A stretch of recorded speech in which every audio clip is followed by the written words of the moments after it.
నూతన వత్సర దయా కిరీటం నా తలపైన ఉంచావు.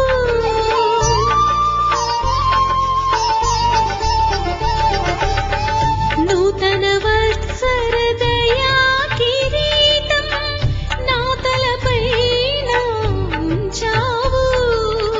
నీ కృప నాపై చూపావు, నన్ను కరుణించావు. నీ కృప నాపై చూపావు, నన్ను కరుణించావు.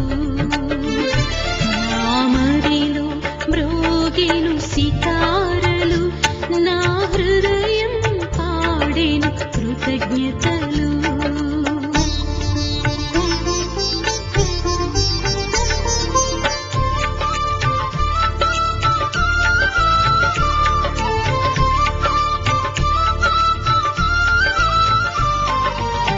మహిమోన్నతుడా, మహిమ స్వరూపుడా, మరణపు ముల్లును విడిచిన క్రీస్తు.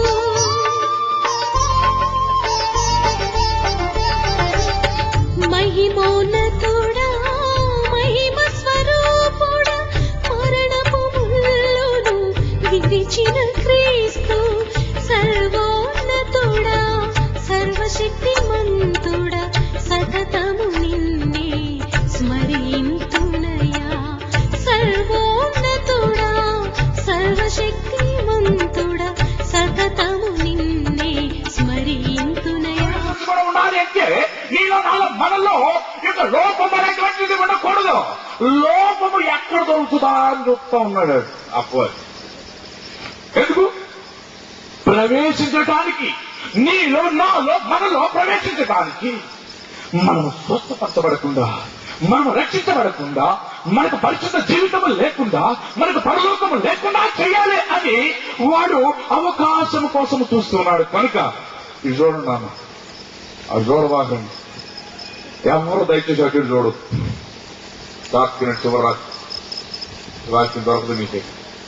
మీరు ఎంతకాలం ప్రార్థన చేసినా కూడా మీకు అపవాదికి అవకాశం ఉంటే, లోపం ఉంటే ప్రార్థన పోదమ్మా. ప్రార్థన దేవుడి చదివి పోదు అని ఒక మాట చెప్పారు. ఏం చెప్పారు? ప్రార్థన అంటే ఏ విధంగా ఉండాలి? మోషే గారంట ఒక నరుడు తన స్నేహితులతో మాట్లాడాడు. యెహోషువ ప్రార్థించగా సూర్య చంద్రుల నాటికి. యెహోషువ ప్రార్థించగా సూర్య చంద్రుల నాటికి. యెహోవా ఈ నామము ఎంతో బలమైనది. ఎంతో బలమైనది, ఎంతో బలమైనది. యెహోవా ఈ నామము.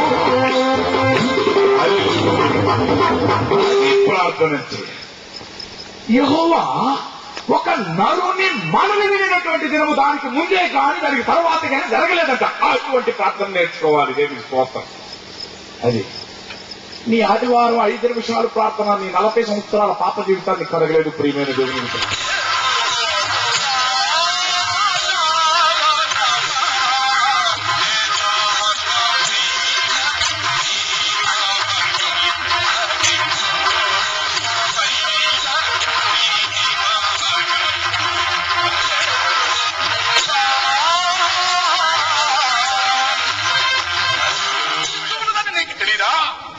తెలుసుకోవాలి.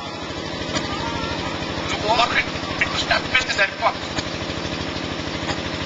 ఏంటి ఈ డైలాగ్ ఇదేనా?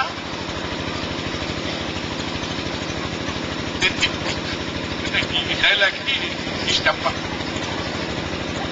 చెప్పేదా? నీ దేహమే అన్నది ఆరిపో. అంటే దేవుడు పెట్టిన దీపాన్ని నువ్వు ఆరిపోమంటే ఆరిపోవాలా? దీపాలు ఆరిపేసేవాడు ఉన్నది ఎవరు? ఎవరిలో అపవాది ప్రవేశిస్తుందో వారు ఊట పుప్పు అని ఆరిపోయింది దీపాలు. అందుకే దావీదు మహారాజు నా దీపమును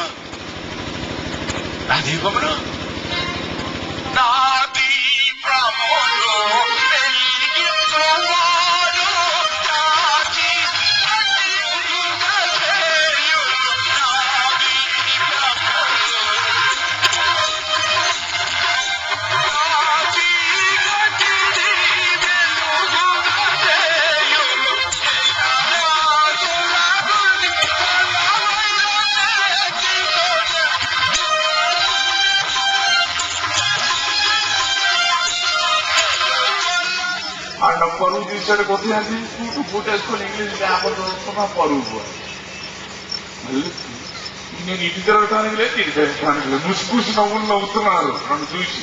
నేనే తప్పు చేసి నన్ను అవమానం పెట్టి నన్ను ఎవరు మా మాట అనొద్దు. ఏం కదా చేసేవేంటి ఏం చేసావు నీకు ఉన్న డబ్బులన్నీ ఇచ్చాడుగా ఎందుకు అట్ట పాడేసావు అన్న కూడా అది మాట అనొద్దు. ఎవరు అన్నాడు బాగా మళ్ళీ కూర్చున్నాడుగా అది కింద డోక్కోవాలి. డోక్కుని వచ్చి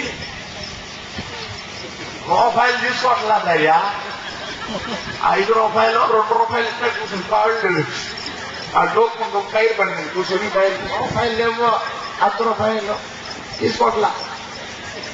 నాకు దొరికే లేరు నువ్వు ఒరే మా ఊర్లో భర్తీ నాకు ఈరా మొత్తం ఏది పిక్చర్ అప్పుడు చెప్పుకున్నా చూసావా ఈడే సన్నది రూపాయలు ఎవరున్నాడు ఎవరెవరు ఏమిస్తారో ఏమేమి తెస్తారో ఎంతామని 30 సిగ్గు శాతం లేదు ఉండొచ్చు. ఎందుకు వాడిలో అపవాది ప్రవేశించాడు. అపవాది ప్రవేశించుకున్నారంటే ఏం చేస్తాను నెలతోగా ఉండి ప్రార్థన చేయాలి. ఎటువంటి ప్రార్థన చేయాలి? అవసరం గారు అదే నీకు 5 రూపాయలు ఇస్తాను మా ఇంటి రోడ్డు ఆ చచ్చి ఇక్కడ ప్రార్థన చేయండి.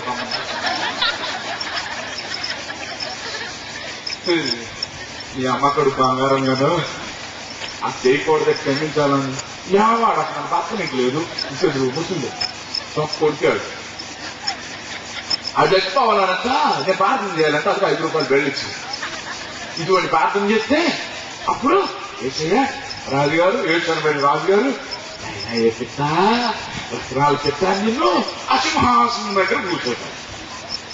తప్పు ప్రియమైన దేవుడికి అపవాది అనేటువంటి వాడు ఆ ఇస్రాయేలు యూదాను ఇంతకు ముందే ప్రవేశించాడంట. ప్రవేశించి ఏం చేశాడు? నిన్ను నన్ను రక్షించడానికి వచ్చినటువంటి ఆ యేసును ఏ విధంగా నేను అప్పగించాలి అనే ఆలోచన కలిగి ఉన్నాడు ప్రియమైన దేవుడి మీద. వాడు నీలో నాలో ప్రవేశించాడు అనుకోండి, నేను ఏ విధంగా ఈ మందిరానికి వెళ్లకుండా ఉండాలి, ఏ విధంగా ఇది ప్రార్థన చేయకుండా చేసుకోవాలి అనేటువంటి ఆలోచన వాడు కలిగిస్తాడు. అందువల్ల మనం ఏం చేయాలి అంటే ఏం చేయాలి? అపవాదికి చోటు ఇవ్వకుండా ఉండాలంటే ఏం చేయాలి? అక్కడికి వచ్చి నిద్రపోవాలమ్మా.